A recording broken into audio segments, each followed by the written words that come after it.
Is your brain also foggy? Are you also, are your thoughts also clouded? Are you also feeling like you're not completely present, only 70% here? Well, I have no solution, but I've been thinking about something for for multiple weeks now. And I wanted to talk about that a little bit today. What a weird fucking video. Okay, so here's the thing.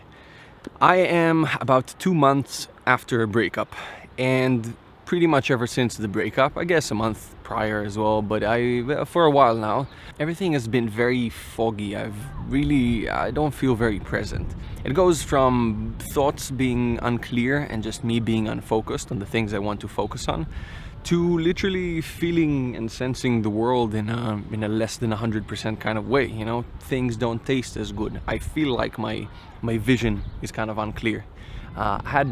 I can say that for certain because I've had a couple of these like bursts where I got out of it suddenly. I've had half an hour maybe where everything was clear suddenly. It's like I was seeing things in high resolution. Once you realize how it is to see clearly, to be present, you realize how not present you have been until then. But I'm not really here today to speak about the things that happened to me, my breakup and all of that. More of the general concept surrounding being kind of foggy and being not fully present, not experiencing things to the fullest, being distracted and with your mind somewhere else. My shoes, it's called barefoot shoes. It's practically no fucking shoes, right? So I kind of walk with socks on stones now. It's like stiff socks. Why would I do that? Well, many reasons, but the general rule is we introduced something to make life easier. We introduced these cushions and we shaped the shoe so, you know, my heel is elevated because it's more comfortable for the whatever. But the moment we introduced these benefits and we outsourced certain functions that our bodies used to do, suddenly we start having some issues. Your knees start to hurt and your back starts to hurt. And so people like me walk with these weird sock-like shoes and suddenly most of my issues disappear. My back doesn't hurt anymore and my legs don't hurt anymore. It's weird. But the concept I want to introduce is, let's assume that at most times the problems we have been introduced. It's not something we're born with. It's not something that has been there. We're not born sick and broken and ill and injured, but we become that. And that goes for our mental health too. Which brings me to clarity, fogginess, and all of that.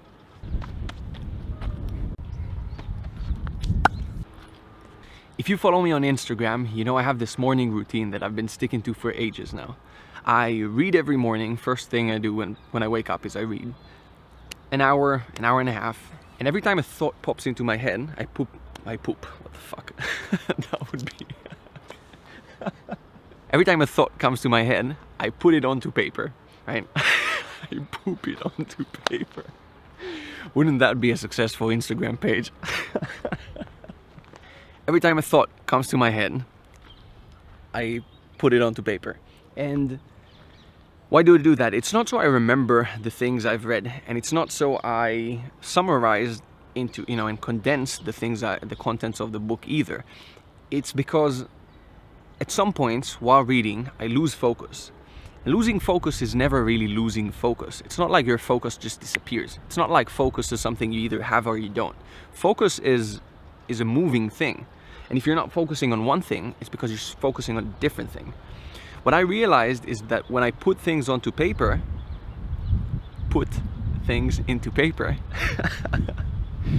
they leave me alone. I stop being focused on the book because I start focusing on something else. The book said something to me, and now my head is somewhere else thinking about something else. And so I give it the attention it asks for. I listen to that thought and I respond in speech, right? So written speech. I put it into words and I put it onto paper. And it leaves me alone. Suddenly it goes away, and when I come back to the book, I'm all focused. The thought I've had disappears. Every time I try just fighting through it, letting the thought go, thinking it through, not even putting it into paper, but just thinking the thought through, it never works. It never works. It keeps haunting me. The moment I put it onto paper, it leaves me alone. And that made me think it's the same kind of thing. Something else was introduced. Something extra is the thing that prevents me from being present, from being here, from feeling what I maybe want to be or think I should be feeling. And the solution here is removing that thought and clearing the path. It's not that I can't focus, and it's not that I am not motivated. It's not that I am lazy or that I'm cheap. It's that different things might be in the way, in the path, and so I get stuck. And so my mind right now is at this place. Why not think of removing obstacles? And by removing obstacles, I don't mean fighting them by force. It's not, there's a wall. I don't want to be fighting the wall. But what if all the wall is asking for is a hug? What if the wall wants to talk to me? And if once I talk to it, it just moves aside by itself? Maybe it's a door, right? And you speak to it and suddenly it opens instead of just running through it and trying to... Does that make any sense?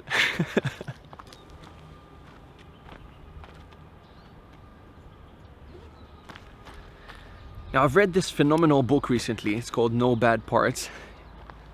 The general concept is we are built of many different parts. There's a part of me that is angry. There's a part of me that is a high achiever. There's a part of me that is playful and childish and young. And there's all these different parts that assemble me. And they have different experiences and different thoughts and different triggers, and they interact with one another. Healing occurs when we can find one of them that is maybe hurt and traumatized, and we can help them. The thing I found most beautiful about this book, and forget about the concept itself and the healing and the parts, what I found that is so beautiful about this, in my opinion, is that the default, the baseline, is love and acceptance and openness, and it's all good when you get to the bottom of it. Richard assumes that all parts are good, no parts are bad. And that all parts are essentially just doing their work to try and protect the system. They love you, they love the system, they love the big surrounding self. And that goes both ways. The self loves all parts and loves the whole system. There's just love and acceptance, and it's all peaceful and good underneath once you heal all these surrounding trauma. When it comes to mental health, I think it's a lot of, we have thoughts that come up and ask for attention, and it could be parts, and it could be, call it whatever you want right now, but there's a thought coming up that wants your attention, and you don't give it the attention it wants because you are too focused on, this is what I want to do, this is what I have to do, this is not a thought I need to be having, this is a thought I need to be having, I don't want to think about that because it means, it doesn't matter. You find a reason, you find an excuse not to give the thought the attention it deserves. But what happens? The thought doesn't leave, the thought lingers, and the thought stays there, and it bothers you. It takes some capacity. A part of you now has to restrain this thought and keep it somewhere locked in a closet. And it could be multiple parts of you. One of them is, forcefully pushing it somewhere else. Another part could be the one explaining to you why you don't want to be thinking about this thought to begin with. It takes a lot of energy to actively not think of something you want to think about. So what I think is this: the lack of clarity, the lack of presence, me feeling like I'm seeing things in low resolution, that probably starts and ends there. There are thoughts I need to be having and I'm trying not to. There are things I need to resolve that I'm not resolving. If I could find them and resolve them, if I could poop them into life, into reality, they would probably just let me go.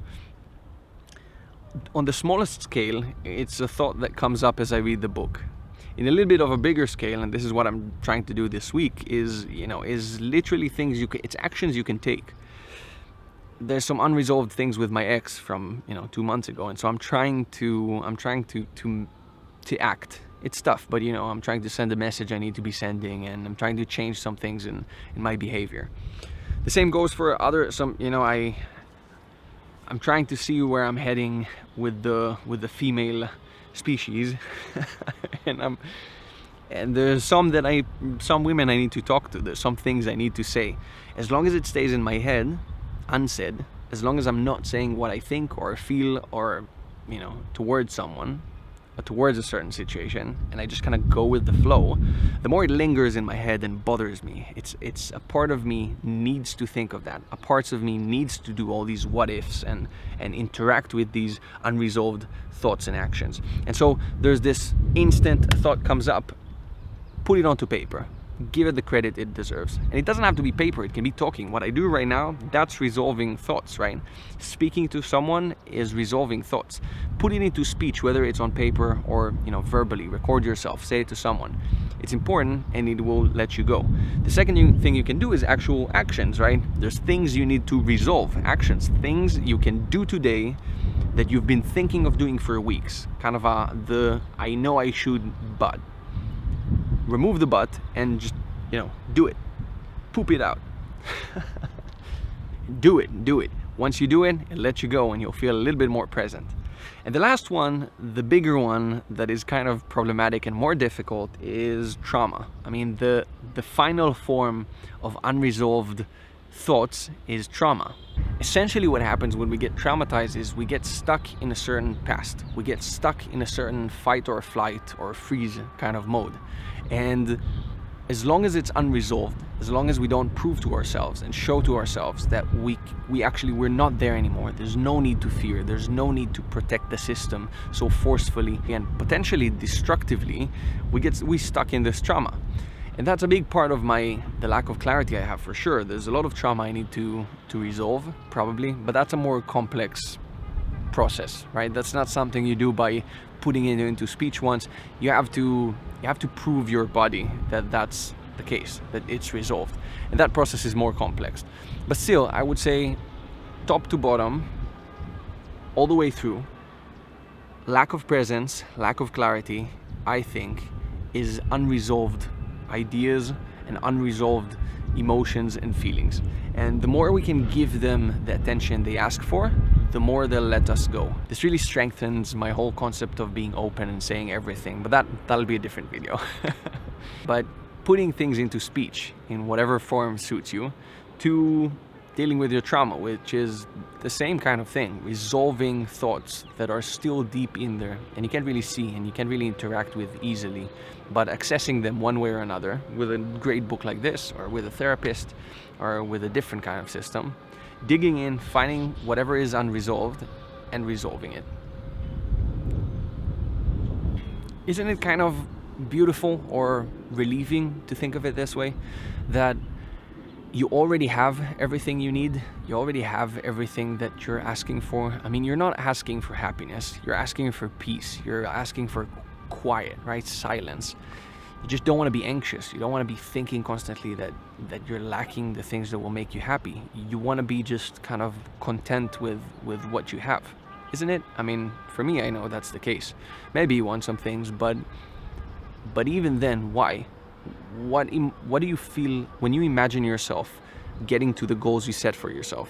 It could be finishing something you started, it could be a project, it could be a certain amount of money, it could be a partner, kids, family, whatever you're looking for. When you get to that point, what do you feel? In your mind's eye, what do you feel? I bet it's peace, right? I bet it's this feeling of, I made it. I'm here, I can rest now. Isn't it relieving to think that underneath it all, if you could resolve all your thoughts, if you could resolve, well, at least more thoughts, and if you could give the attention your thoughts ask for, right? If you could give it to them more often, that you could just be more and more present and more clear up until the point where it just feels like the thing you imagine in the future, with that partner, with that career, with that finish goal you're thinking of. I don't know, for me it helps, and it gives me a certain war plan, which is also helpful. I don't feel clear, I'm trying to think now, what is it that's floating, what is it that's not resolved, and can I do anything? Can I put it into speech? Can I put it into action? And if I can't do either, then that's kind of an issue. But if I can, which is the case most of the time, I speak and I do, and it kind of lets go, it kind of helps. I don't know, big blabber, big ideas. Hope this makes some sense, but for me it helps, and that's the important part, right? I don't care about how you feel. No, I do care. I'm sorry. I do care. Like and subscribe and I don't know. Hope this helps.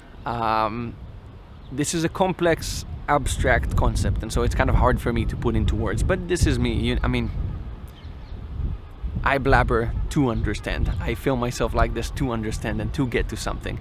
I don't have the conclusions already made up. I think, okay, this is something I want to talk about. This is something I want to resolve, and let's go try and do that in the forest with my camera. That's that. Yeah. Thanks for stopping by. I appreciate you.